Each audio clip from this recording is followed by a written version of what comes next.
Selamat pagi, salam sejahtera, salam sehat untuk kita semua. Kembali lagi bersama dengan Renungan Harian Doraya edisi Jumat 30 April 2021. Baiklah Bapak Ibu, sebelum kita mendengarkan renungan firman Tuhan, mari kita meminta pertolongan Tuhan, mari kita berdoa. Allah Bapa kami dalam kerajaan surga, terima kasih ya Tuhan atas berkat, kasih karunia, hari yang baru yang telah Engkau berikan dan karuniakan kepada kami saat ini. Ya Tuhan, saat ini kami anak-anak-Mu sedia untuk mendengarkan firman-Mu. Engkau berikan kami hati yang baik agar firman-Mu ini boleh kami jadikan pedoman dan kehidupan kami sehari-hari. Inilah doa kami ya Tuhan, dalam nama Tuhan Yesus kami berdoa. Amin. Baiklah Bapak Ibu, pembacaan kita pada hari ini terambil dari kitab Amos 8 ayat 4 sampai dengan ayatnya yang ke-8. Ini firman Tuhan, peringatan terhadap orang yang mengisap sesamanya. Dengarlah ini, kamu yang menginjak-injak orang miskin dan yang membinasakan orang sengsara di negeri ini dan berpikir, bilakah bulan baru berlalu supaya kita boleh menjual gandum dan bilakah hari Sabat berlalu supaya kita boleh menawarkan terigu dengan mengecilkan eva, membesarkan shikal, berbuat curang dengan neraca palsu supaya kita membeli orang lemah karena uang dan orang yang miskin karena sepasang kasut dan menjual terigu rosokan. Tuhan telah bersumpah demi kebanggaan Yakub, bahwasannya aku tidak akan melupakan untuk seterusnya segala perbuatan mereka. Tidakkah akan gemetar bumi karena hal itu, sehingga setiap penduduknya berkabung? Tidakkah itu seluruhnya akan naik seperti sungai Nil, diombang-ambingkan dan surut seperti sungai Mesir. Demikian firman Tuhan. Tema kita pada hari ini yaitu jangan mengambil hak orang lain. Dami ala panna to senga. Bagi orang yang bekerja di komunitas pelayanan biasanya mengatakan bahwa apapun yang kita lakukan untuk Tuhan, bukan untuk menyenangkan orang lain. Prinsip ini biasanya betul-betul ia lakukan sehingga ia tidak pernah mengambil sesuatu yang bukan haknya. Ia melayani orang lain dengan penuh sukacita dan tidak membedakan siapapun. Prinsip hidup yang dimiliki oleh orang tersebut sangatlah bertolak belakang dengan kehidupan para penindas yang dikecam Nabi Amos dalam perikop pembacaan kita. Mereka tidak mengutamakan kepentingan orang lain, mereka mengutamakan kepentingan mereka sendiri. Mereka berlaku tidak adil dan tidak jujur dengan menipu orang lain, menindas orang miskin dan memperbudak sesamanya dengan meraup untung sebanyak-banyaknya. Mereka tidak sabar menjalani bulan baru dan hari Sabat.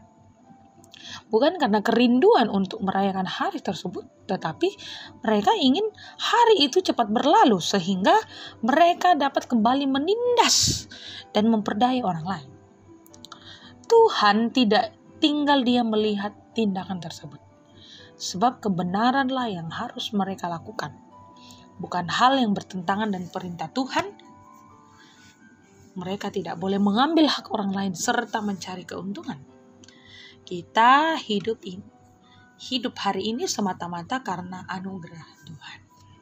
Pekerjaan kita dan seluruh kehidupan kita haruslah menjadi kehidupan yang menjadi berkat bagi orang lain. Semua yang kita miliki adalah titipan dari Tuhan, dan karena itu kita harus mempergunakan semuanya dengan baik, sesuai dengan kebenaran firman Tuhan. Amin. Bapak Ibu yang terkasih dalam Tuhan, kita akan berdoa dan mari kita tenangkan hati kita dan mari kita berdoa. Allah Bapa kami dalam kerajaan surga, terima kasih ya Allah atas berkat kasih karunia yang telah Engkau karuniakan kepada kami. Kami anak-anak-Mu telah mendengarkan firman ini. Biarlah firman ini membuat kami menjadikan semakin dekat pada Tuhan. Dan firman ini tidak berlalu begitu saja, tetapi nama Tuhan yang selalu kami puji dan kami muliakan. Saat ini ya Tuhan, bersama-sama dengan jemaat Rama turut berduka cita atas kepergian Nyonya Katerina Bondi. Ya Tuhan, Engkau yang memberikan penghiburan bagi keluarga yang ditinggalkan. Engkau yang memberikan kekuatan bagi keluarga yang ditinggalkan. Biarlah mereka mendapat penghiburan dan kekuatan yang berasal daripadamu. Ya Tuhan, kami juga berdoa untuk setiap warga jemaat yang mungkin dalam keadaan sakit ya Tuhan. Kami, anak-anak-Mu, menyerahkan seluruh warga jemaat-Mu yang sedang dalam keadaan sakit, yaitu Ibu Matilda Timesela, Gilbert Irwan, dan Bapak Agus Mangi yang berada di rumah sakit. Engkau yang memberkati, Engkau yang memberi kekuatan dalam proses penyembuhan ya Tuhan.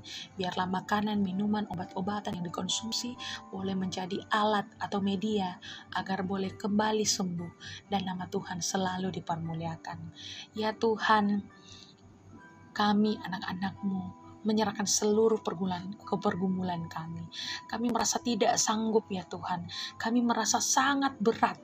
Tapi kami yakin dan percaya Engkau tidak pernah meninggalkan kami anak-anak-Mu. Kami berdoa untuk hamba-hamba Tuhan kami. Bapak Pendeta Maliku, Ibu Pendeta Birta Patu, Bapak Pendeta Agustinus Pali, dan Bapak Pendeta Petrus Tangki Allo. Engkau yang memberkati mereka di dalam keluarga, dalam tugas tanggung jawab pelayanan di gereja. Engkau yang memberkati mereka, menuntun setiap langkah kehidupan agar nama Tuhan yang dipuji-puji dan dibesarkan dalam jemaat ini ya Tuhan. Ya Tuhan, berkati kami semua pada hari ini, berkati seluruh langkah kehidupan kami, agar setiap apa yang kami lakukan boleh menjadi berkat untuk sesama kami. Ya Tuhan, inilah doa kami. Dalam nama Tuhan Yesus kami berdoa. Amin. Demikianlah renungan harian kita edisi Jumat 30 April. Mungkin ini adalah akhir dari April. Esok hari kita akan menyambut hari yang baru. Marilah kita menyambut hari yang baru dengan sukacita. Tuhan Yesus memberkati kita semua. Salam sehat.